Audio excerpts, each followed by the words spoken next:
በፍጹም መግዛት የሌለባችሁ የኤሌክትሪክ መኪኖች። ምንም እንኳን አብዛኞቹ በሀገራችን ላይ ያሉ የኤሌክትሪክ መኪኖች አስተማማኝ የሚባሉ ቢሆንም ዓለም አቀፍ በሆነ ደረጃ ኳሊቲ ስታንዳርዳቸው ጥያቄ ውስጥ የሚገባ ጥቂት መኪኖች አሉ። በዚህ ቪዲዮ እነዚህን መኪኖች በአጭሩ ለማሳየት እሞክራለሁ። አብራችሁን ቆዩ።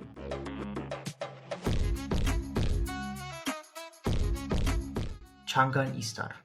ቻንጋን ኢስታር በሀገራችን ባለፉት 2 ዓመታት ውስጥ እጅግ በጣም ከበዙ መኪናዎች መካከል አንዷ ነች። ይህም የሆነበት ምክንያት በአንድ በኩል ዋጋቸው በተለይም እንደመጡ አካባቢ ተመጣጣኝ በመሆኑና አዲስ መኪና እንደመሆኑም ደግሞ አብዛኞቹ ችግሮቹ ገና ያልታወቁ በመሆናቸው ነበር። እውነት ለመናገር ይህ መኪና በአንድ በኩል በጣም አሪፍ የሚባሉ ፊቸሮች አሉት። ለምሳሌ እንደ አጀስቴብል ሪጀነሬቲቭ ብሬኪንግ፣ የተለያዩ ድራይቪንግ ሞዶች፣ ካቢን ፕሪኮንዲሽኒንግ እናም ሊፍት ኦፍ ዲሰለሬሽን። እነዚህም ፊቸሮች በአጭሩ ላስረዳችሁ።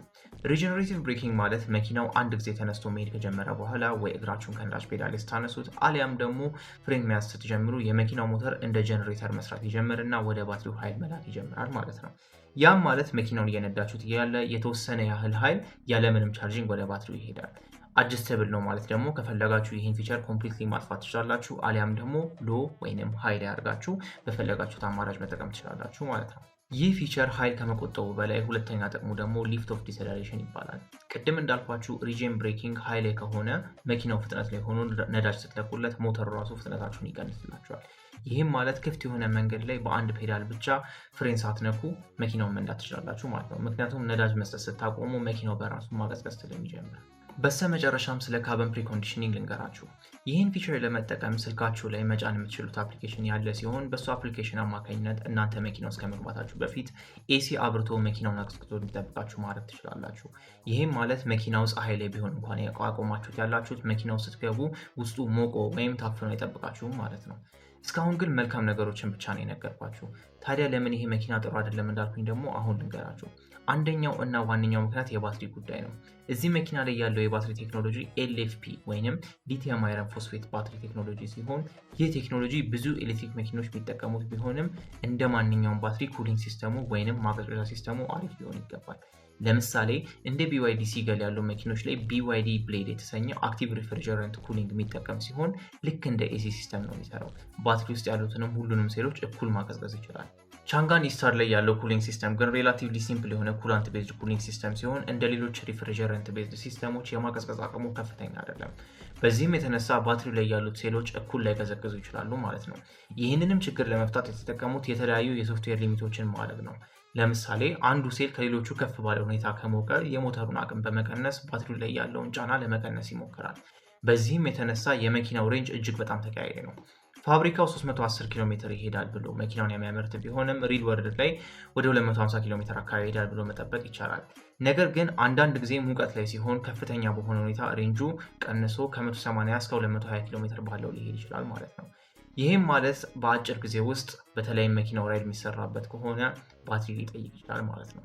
ቅድም እንዳልኳችሁ እንደ ሪጅን ብሬኪንግ አይነት ከፍ ያሉ ፊቸሮች ያሉት ቢሆንም በጣም ቤዚክ የሆኑ ሴፍቲ ሲስተሞች እንደ ትራክሽን ኮንትሮል እና ኤሌክትሮኒክ ስታቢሊቲ ኮንትሮል ግን መኪናው አልተገጠሙለትም።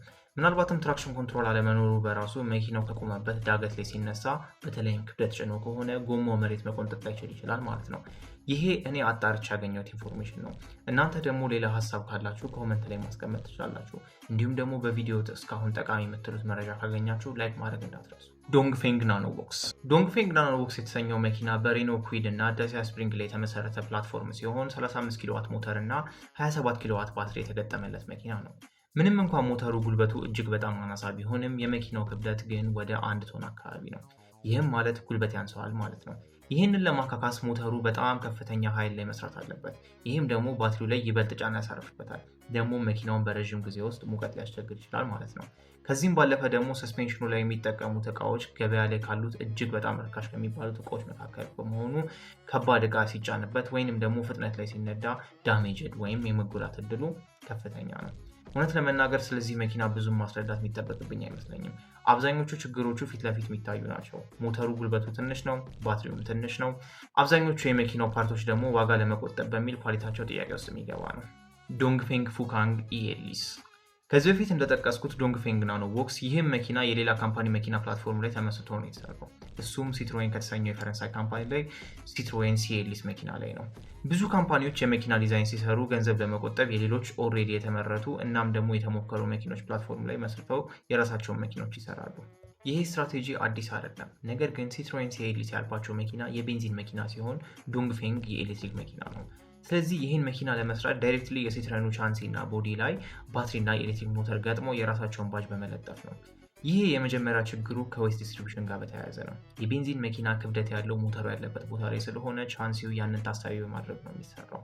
የኤሌክትሪክ መኪና ግን አብዛኛው ክብደቱ ያለው ባትሪው ያለበት ቦታ ጋር ነው። ስለዚህ በዚህም ኬዝ ቻንሲው ያንን ታሳቢ በማድረግ ነው መሰራት ያለበት። ከዛ ባለፈ ደግሞ ዶንግፌንግ ፉካንግ የተሰኘው መኪና አሁንም ቢሆን ልክ አስቀድሜ እንደጠቀስኩላችሁ መኪኖች የባትሪ ችግር አለበት። ይህንንም ለማየት ርቃችሁ መሄድ አይጠበቅባችሁም። እንደ አጠቃላይ የፉካንግ መኪኖች ቢዝነስ ሞዴል በርካሽ ዋጋ መኪና አምርቶ ማቅረብ፣ ከዛ ደግሞ የሚረከቡትም ግለሰቦች ሳይሆኑ ድርጅቶች ይሆናሉ ማለት ነው። በብዛት ሲረከቡ እነዚህ ድርጅቶች ለታክሲነት እንዲሁም ሌሎች ህዝብ አገልግሎት መስጫ መኪኖች አድርገው ነው። ይህም ስለሆነ መኪኖቹ ሲመረቱ የመጀመሪያውና ዋነኛው ሀሳባቸው ዋጋ መቀነስ ነው። ከእቃዎቹ ኳሊቲ በላይ ዋጋ ነው ትልቅ ኢፌክት ያለው። ይህም አሉታዊ ጎኑ በቀላሉ የሚታይ ነው።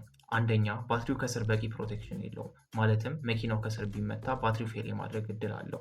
ይህም ብቻ ሳይሆን ባትሪውን ለማቀዝቀዝ እንደነ BYD አክቲቭ ወይም ኤሲ ኩሊንግ ሲስተም አይደለም የሚጠቀመው።